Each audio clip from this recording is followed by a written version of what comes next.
दिवस ही मागण्या झाली. निजामकालीन जे आरक्षण भेटलेलं आहे एसटी म्हणून, कारण आमचे जे बंधू आहेत, आमचे जे नातेवाईक आहेत ते आंध्रामध्ये एसटी मध्ये आहे. आणि सुरुवातीला जे आदिलाबाद आपलं तेलंगणामध्ये होतं, आंध्रामध्ये होतं, आणि नंतर विभागणी झाल्यानंतर आदिलाबाद तिकडं गेला, किनवट इकडं आलेला आहे.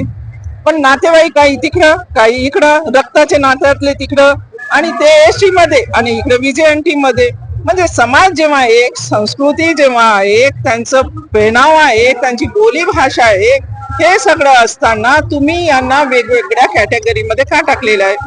हे सगळ्यात मोठं विचारायची गोष्ट आहे. प्रमुख मागणी आम्हाला एसटी आरक्षण पाहिजे, आणि हे येणाऱ्या पिढीसाठी, त्यांच्या भविष्यासाठी, आणि सगळ्यात महत्वाचं सांगते की आम्हाला आमचं अस्तित्व टिकवायचंय.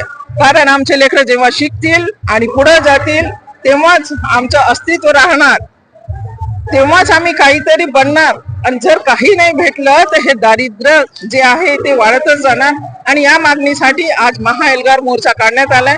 या मोर्चामध्ये कोणी पैसा लावून गाड्या बोलवल्या नाही, स्वखुशीनं स्वखर्चानं हा समाज बांधव इथं उपस्थित झालेला आहे. आणि हे महामोर्चा जे आज महाएल्गार मोर्चा शांतीनं कलेक्टर साहेबाचं कलेक्टर ऑफिस पर्यंत आलेला आहे. कोणताही धिंगाणा नाही. त्यांनी आपलं निवेदन दिलेलं आहे, त्यांनी आपल्या मागण्या जे दिलेल्या आहे.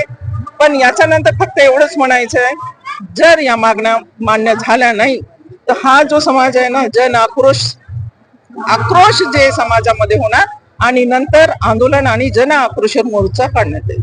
एवढं बोल. तुम्ही पाहत आहात महाराष्ट्राच्या कुशीतलं GK न्यूज मराठी, सात जनतेची, भूमी महाराष्ट्राची.